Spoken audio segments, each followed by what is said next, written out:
रुक जा मंगल, ये पौधा हमारी शक्ति है, इसे छूने की हिम्मत मत करना। जो लालच में अंधा हो जाता है उसे हमेशा सजा मिलती है। मंगल डर गया और कुल्हाड़ी फेंककर भागने लगा, लेकिन अचानक उसके पैरों में जकड़न हुई और वो जमीन पर गिर पड़ा। मंगल चिल्लाते हुए बोला, मुझे छोड़ दो, मुझे छोड़ दो, मैं कुछ नहीं करूँगा, मुझे छोड़ दो, मुझे छोड़ दो, मुझे छोड़ दो।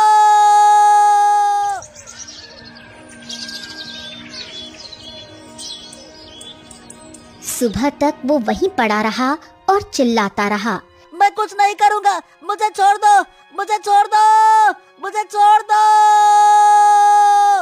गांव वाले शोर सुनकर वहीं पहुंचे और मंगल को पकड़ लिया। बोल, तू यहाँ पे क्या करने आया था? हीरा लाल ने मुझे भेजा था, वो पौधा उखाड़ने के लिए। मुझे माफ कर दो। गांव वालों ने मंगल को वापस उसके गांव भेज दिया और हीरा लाल को आखिरी चेतावनी दी। हाँ, अब बहुत हो गया। हीरा लाल, एक और गलती की तो तुझे और तेरे परिवार को गांव से निकाल देंगे। हीरा लाल रोते हुए बोला, मुझे माफ कर दो, मैं अब कुछ और नहीं करूँगा। मुझे माफ कर दो, मुझे माफ कर दो। रामू का पौधा अब और बड़ा हो गया था। उसके फल पूरे गांव को दूध जैसा रस दे रहे थे। गांव में खुशहाली लौट आई थी। लेकिन एक रात रामू को फिर से सपना आया। रामू, हमारा आशीर्वाद हमेशा तेरे साथ रहेगा, लेकिन ये पौधा सिर्फ शुरुआत है। जल्द ही एक और चमत्कार होगा, तैयार रहना। रामू हड़बड़ा कर उठा और बोला, हाँ, और चमत्कार? ये क्या होगा?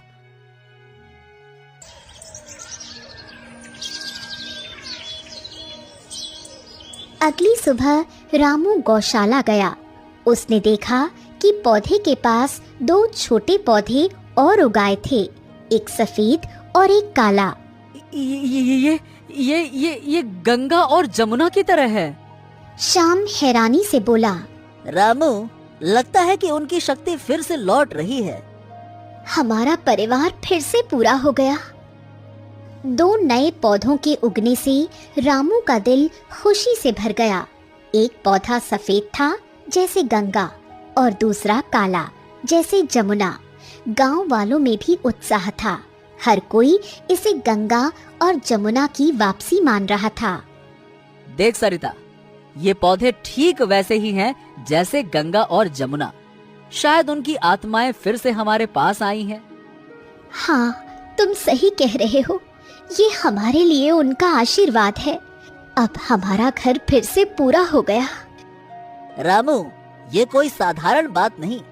इन पौधों में भी वही जादू हो सकता है। हमें इन्हें संभाल कर रखना होगा, है ना? रामू ने दोनों पौधों को पानी दिया और उनकी देखभाल शुरू कर दी।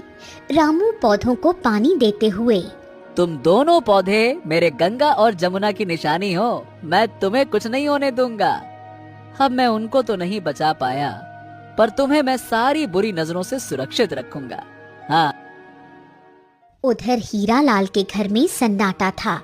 मंगल के नाकाम होने और गांव वालों की चेतावनी के बाद वो टूट चुका था, लेकिन उसका लालच अभी भी जिंदा था।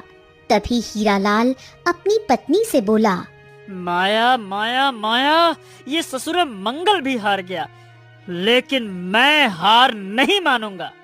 वो पौधे रामू की ताकत है ना, तो उन्हें खत्म करना होगा। हीरा लाल, अब बहुत हो गया। हम अंधे हैं, बेबस हैं। क्या अभी भी लालच नहीं छोड़ेंगे? माया सही कह रही है हीरा लाल। तेरे चक्कर में हम भी बर्बाद हो गए। अब चुपचाप जीने दे बची कुची जिंदगी। क्यों परेशान कर रहा है? नहीं, मैं रामू को जीतते देख ही नहीं सकता। एक बार आखिरी कोशिश और करूंगा। हाँ। हीरा लाल ने अपने पुराने दोस्त को याद किया, जो जंगल में रहता था और जड़ी बूटियों का जानकार था। उसका नाम था भैरू। हीरालाल ने किसी तरह उसे संदेश भिजवाया। संदेश को भैरू पढ़ता है। भैरू, मेरे पास आ।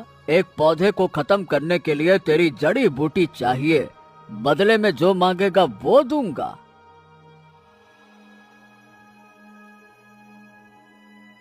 कुछ दिनों बाद भैरू गांव में आया। वो एक रहस्यमयी आदमी था जिसके पास एक छोटी थैली थी जिसमें जहरीली जड़ी बूटियां भरी थी। गांव वालों को उस पर शक हुआ, लेकिन कोई सबूत नहीं था। शाम को फिर ये बात गांव वालों से पता चली। वो तुरंत रामू के घर गया और उससे पूछने लगा, रामू, अब ये भेरू कौन है? मुझे लगता है कि ये हीरालाल की नई चाल है। वो हार नहीं मान रहा है। ओहो, अब कोई भी आए श्याम, हमें सावधान रहना होगा। हमें रात को खुद गौशाला में पहरा देना होगा। सुनिए जी, आप वहाँ अकेले मत रहना। मैं और श्याम भी आपके साथ रहेंगे। उस रात रामू, श्याम और सरिता गौशाला के पास छिपकर पहरा देने लगे। आधी रात को भैरू चुपके से वहां पहुंचा। उसके हाथ में एक छोटी शीशी थी जिसमें जहरीला रस भरा था। बस मैं इस रस को पौधे पर डाल दूंगा। सुबह तक सब खत्म। हीरालाल का काम हो जाएगा। हाँ।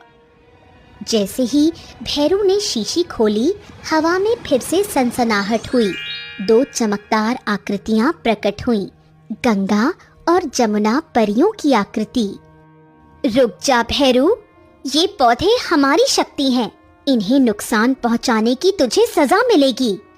जो लालच के लिए दूसरों का नाश करता है वो खुद बर्बाद होता है। हाँ, ये क्या? अरे परिया, परिया, मुझे छोड़ दो, मुझे छोड़ दो, मुझे छोड़ दो, मुझे छोड़ दो। भैरू भागने की कोशिश करने लगा, लेकिन उसकी शीशी हाथ से छूटकर जमीन पर गिरी।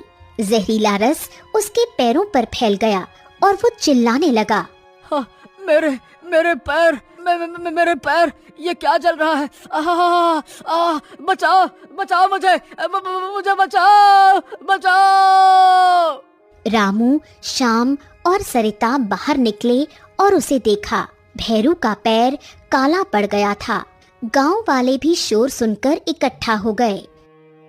ये क्या हुआ? तू यहाँ क्या कर रहा था? भैरू रोते हुए सब कुछ तोते की तरह बोलने लगा। हीरालाल ने मुझे भेजा था। वो पौधों को मारना चाहता था। मुझे माफ कर दो, मुझे माफ कर दो। ये हीरालाल कभी नहीं सुधरेगा। अब क्या करे सरपंच जी? अब बहुत हो गया। हीरालाल को गांव से निकालना ही होगा।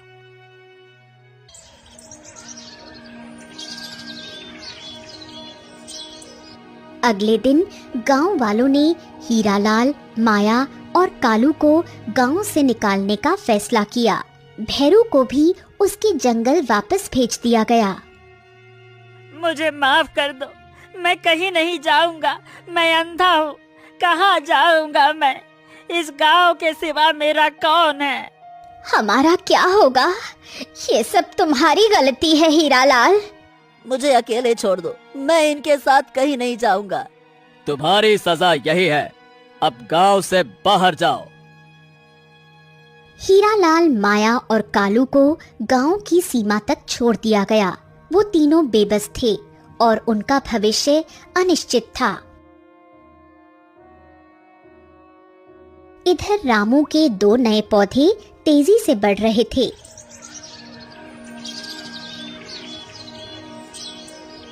एक दिन सुबह उन पौधों से अचानक 2 छोटी गायें प्रकट हुईं, एक सफेद और एक काली। रामू उठा और पेड़ों को पानी देने गया। वो देखकर हैरान हो गया और अपनी पत्नी को चिल्लाते हुए बोला, सरिता, सरिता, ये देखो, गंगा और जमुना है। ये वापस आ गई। सरिता! क्या हुआ जी? चिल्ला क्यों रहे हो? सरिता आई और देखकर खुश हो गई। उसने श्याम को भी आवाज लगाई जो पहले से उसके घर में बैठा था। श्याम, जल्दी आओ, देखो ये कैसा चमत्कार है। हमारा परिवार फिर से पूरा हो गया।